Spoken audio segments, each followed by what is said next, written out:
Okay guys, I have a quick AI question for you. Is Anthropic a ChatGPT killer? Or is there no way for any generative AI startup to catch up to OpenAI? Anthropic is the maker of Claude 3. It is arguably now one of the most powerful AI models out there, if not the most powerful. Today, I'm gonna fill you in on everything you need to know about the AI startup Anthropic, OpenAI's biggest rival, and whether or not their little chatbot Claude is going to take down ChatGPT or even the world. Let's dive in.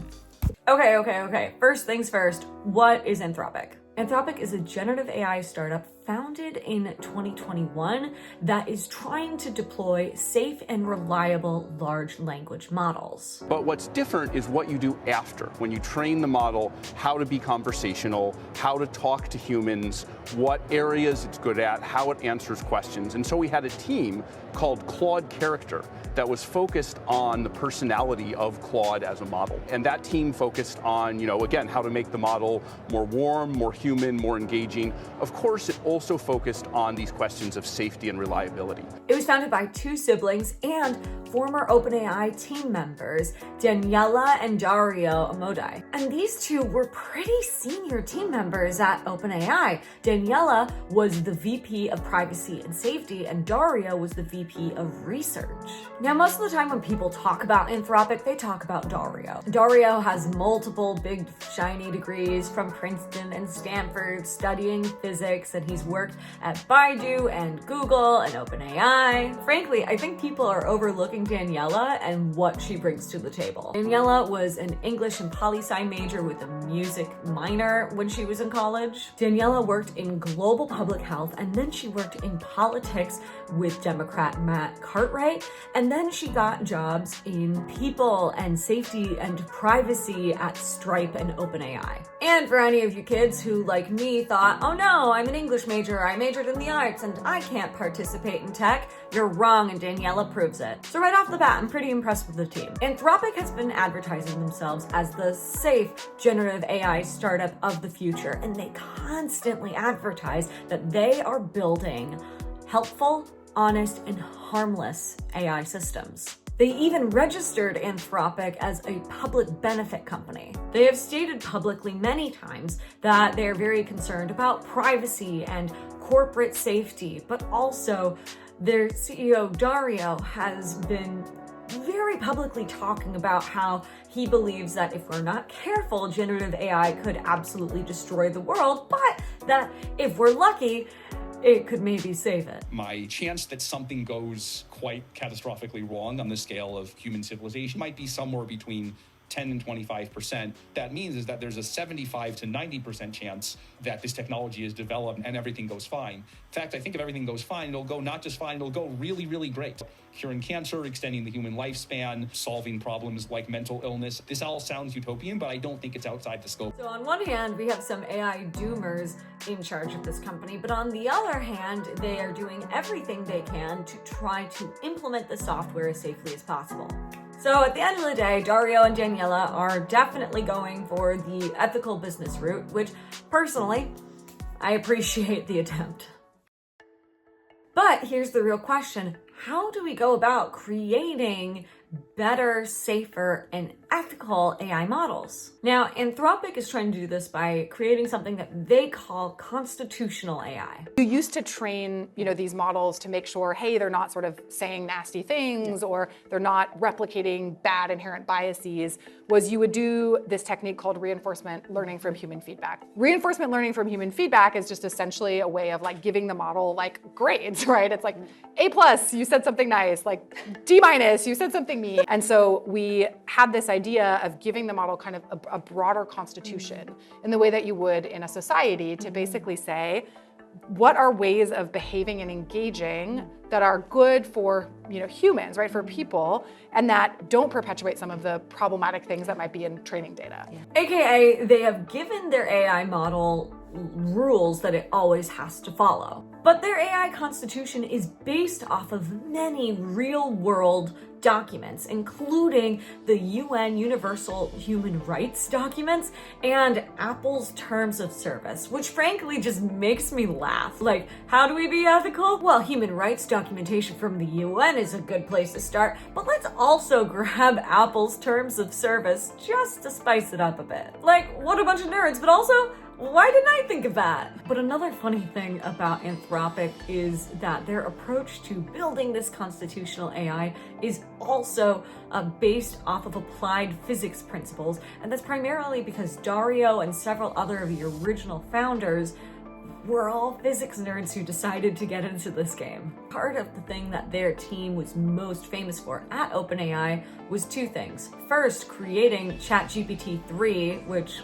crazy. And second, writing a very important paper on scaling laws where they used physics principles to try to predict certain capabilities that the AI would be able to have at certain points in time. So yeah, this is what happens when you have a whole bunch of ethical physics nerds who join the chat. Did I mention that Daniela has a son named Galileo? Galileo. But how does constitutional AI end up working in practice? Well, a few ways. Most large language models, like ChatGPT, use the feedback that they are getting live from humans who are typing into them from their users in order to continue building their systems. So every time that you type into ChatGPT, you are improving their system, right? But they're also storing that data. Everything that you put in there is data that you have given away that you're not getting back. Now, Anthropic doesn't like this approach for a few reasons. First, because it's very possible that humans, us, or bad actors could use that to their advantage to manipulate the language model itself. But Anthropic also has concerns about your privacy. So Anthropic publicly states, whether they do this or not is unclear, but they publicly state that they do not do this and they do not save your data within their system to either train their models or even just for basic business purposes. They'll keep some of the really basic stuff and they'll keep things for certain lengths of time. But in general, at some point, they will be deleting your data and they're not going to use it to continue training their models. Okay, so that's great and all. We know kind of what the mission of the company is and their goals and, you know, what their founders are up to and how they think. But how are they doing? Well, here's the thing about Anthropic. If they were any other startup in the country, we would say, wow, look at that startup go. They are doing amazing. They've raised so much funding. They have so many users. They're doing a fantastic job. But since they're competing against OpenAI, it looks like they're doing absolutely terribly, which is not the case, and we have to keep that into perspective. So right now, Anthropic is averaging 1.7 million users a month, which is great, right? Except OpenAI has 1.9 billion visits a month. Anthropic has around 160 employees, 35 of which are engineers. That's a lot. That's great for the age of their company. They're only 3 years old, right? Yeah, OpenAI has roughly 624 employees and like 400-ish plus are engineers. The fact that OpenAI is still considered a startup, same with TikTok, the fact that both of them are still considered startups is just kind of bananas. Go public already. You're making the rest of us look bad. That said, I am seeing oodles of job postings for Anthropic on LinkedIn if anybody's looking and lives in San Francisco. Meanwhile, according to the New York Times, Anthropic's valuation is around 15 billion. OpenAI's is 100 billion. Look, Anthropic is the number 2 AI startup in this space, and it's like OpenAI is on a different planet. Meanwhile, it does look like if you are looking for free AI chatbots, Anthropic has the best one.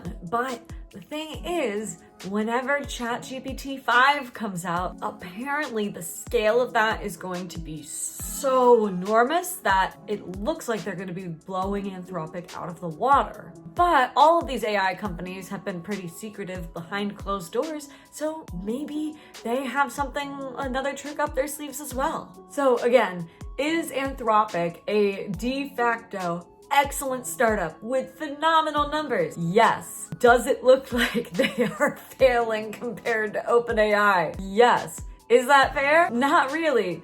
But oh my God, what a weird world. Speaking of numbers, one of the most interesting things about Anthropic is actually the money. So let's talk about the money. Now, for the last year, Anthropic has basically been number 2 for everything. Whether it's the performance of the AI models, that changes all the gosh darn time, to fundraising, where Anthropic has mostly been in second place, but again, that changes all the time. OpenAI, of course, has a massive lead, and apparently Sam Altman is hoping to raise trillions? Which again, why don't you just go public? But according to the New York Times, last year in 2023, Anthropic raised $7.3 billion with a $15 billion valuation. They are also apparently earning $8 million in monthly recurring revenue and are expected to increase it 8-fold by next year, which again, across the board, is an absolutely massive number for a startup that was founded in 2021, just 3 years ago. Now, why is this interesting? Well, a few reasons. First is it's kind of amazing that Anthropic actually still exists. Why? Because one of their first and biggest investors is our latest founder felon-in-chief, Sam Bankman-Fried of FTX, who just got sentenced to 25 years of prison time. And it's not like their first investment from him was like a small proportion of the funding they raised. No, they raised $580 million back in 2021, 2022, whatever. 500 million of that was from Sam Bankman-Fried. Like, we're talking 90-ish% of all of their funding came to our founder felon-in-chief. Now, what drew SBF to throw that much money at a brand new AI startup? Well, SBF was a massive effective altruism guy. He wanted to spend as much money as possible to make the world as better of a place as possible, and he was pretty paranoid, like a lot of people in Silicon Valley, that AI was going to destroy the world. And Anthropic's narrative on making the world a better place, creating the safest generative AI possible, with again having a really solid team, was probably incredibly appealing. But when SBF and FTX came to a grinding halt and all of that crazy crypto money just vanished, Anthropic was scrambling and they almost had to shut down. But that's when one of the wildest plot twists comes in, which is while all of that was happening, ChatGPT was released and everybody went nuts. Anthropic was able to ride the ChatGPT wave, all of that publicity, in order to raise even more funding than they had lost and to go even further. Which, like, again, there's so much to be said about when you're building startups, about timing being so important, and they were really, really lucky that that happened. So way to go, VCs, and hope you enjoy having shiny object syndrome. Crypto's gone? No problem. We've got AI now. Oh my God. Now, Anthropic's investors include a lot of the usual Silicon Valley VCs, but they also got a lot of attention from some of the biggest tech giants, including Salesforce, Google, and Amazon. And Amazon has invested $4 billion in Anthropic. Now, here's where things get a little bit complex, but just hang in there with me. It'll be quick. Anthropic actually set up an incredibly similar deal with Amazon as OpenAI did with Microsoft. Anthropic agreed to build its AI on special computer chips made by Amazon. So did OpenAI and Microsoft.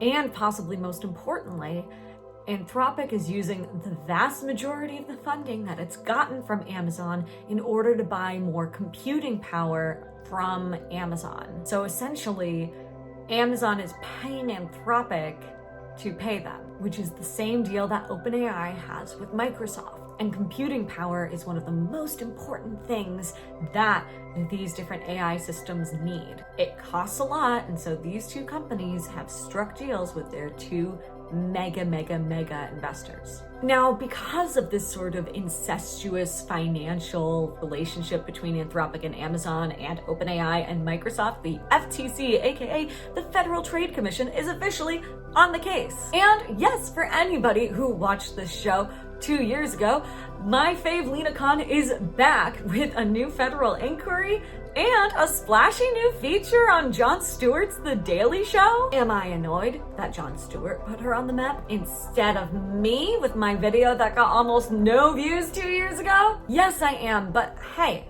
at least I beat him to it. Okay, so what are Anthropic's biggest weaknesses at this point, other than any FTX financing issues, which I think are pretty much resolved? There are a few things, but these are generally applied for every AI startup. Number one, the sheer size of their language model compared to other language models. Again, while Claude is currently performing really, really well right now, whenever OpenAI drops GPT-5, everything sounds like it's gonna be blown out of the water. But then again, all of these AI companies are so secretive that you never know. You never know. Also, Anthropic is still only giving text answers, whereas OpenAI and other companies have been exploring visuals and video and things like that. Weakness number two, the money. We've already discussed the money. OpenAI, infinite money. How is it possible? Weakness number three, electricity and computing power. Again, this is a problem that every AI startup has, and is why so many of them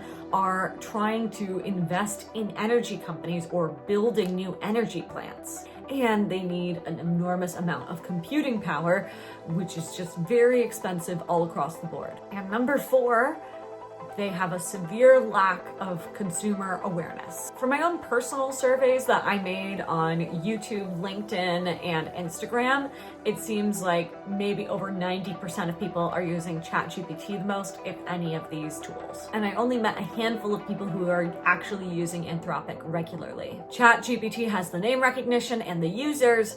Claude is really struggling, but again, in the context of successful startups, their numbers are really good. All of these problems are solvable, but they're hard to solve all at once. Okay guys, this is what I think.